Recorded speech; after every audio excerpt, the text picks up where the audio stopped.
ទឹកទី1 round 1ទឹកទី1 round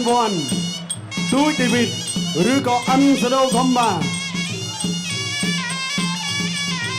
បាទ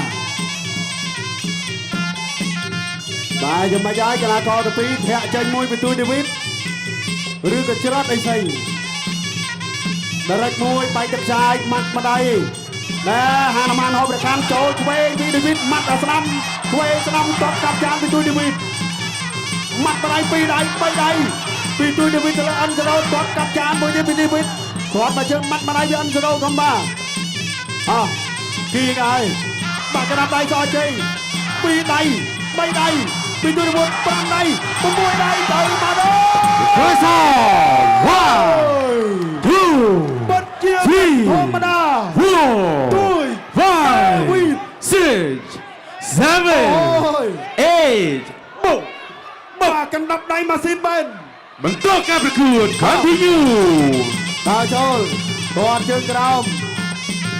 ម៉ាត់ម្ដាយ2ដៃពីឌីវីតបាទឆ្វេងស្ដាំឆ្វេងស្ដាំទៅទៀតហើយបន្តសទៅទៀតហើយ3អិនសាដូកំពុងអត់ដែលមានអ្នកណាគេទឹកពុយ2ដង3ដងទេអូ7 8រត់8លើកទី2ដែរបាទបន្តការប្រកួត continue បដាច់បានទេម៉ាត់ម្ដាយ2ដៃ3ដៃ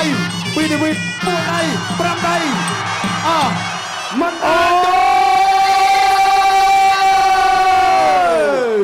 ទូដេវីអូហូអស្ចារ្យអស្ចារ្យទូចដេវីតផ្ដួលអិនស៊ីដូកំបានៅក្នុងទឹកទី1មិនអាចសងសឹកបានហើយរបូតខ្សែក្រវ៉ាត់ថែមទៀតបាទនេះបាត់ដល់ហើយអ្នកដូរកំដាប់ដៃគ្នាឆក់ឆ្វេងមួយពីឌីវីតឆក់អាស្ដាំលូកតម្លៃថ្លៃផ្កាលទុតមកជើងជាប់បាំងកញ្ចឹងកតអីណែបួងមកលូកកំដាប់ដៃសជ័យត្រង់ឡមែនទែនទុតមកជើងចង់ជើងទៀតលូកម្ដាយរួមមកចាន់ស្ដាំទាញថែស្ដាំទៀតថែស្ដាំមួយទៀតណែលូកម្ដាយស្ដាំ2ដៃលូកទៅទៀតអូយស្រត់តែម្ដងកន្លែងនេះបាទបន្ថែមទៀតលូកកំដាប់ដៃស្ដាំពីឌីវីតណែគាត់ព្យាយាមនៅក្នុងការវាសន្ធប់ទៅលើឌីវីតដែរក៏ប៉ុន្តែប្រហែលខំមិនជ័យជំនះបានទៅលើបង្គោល Q ទូច David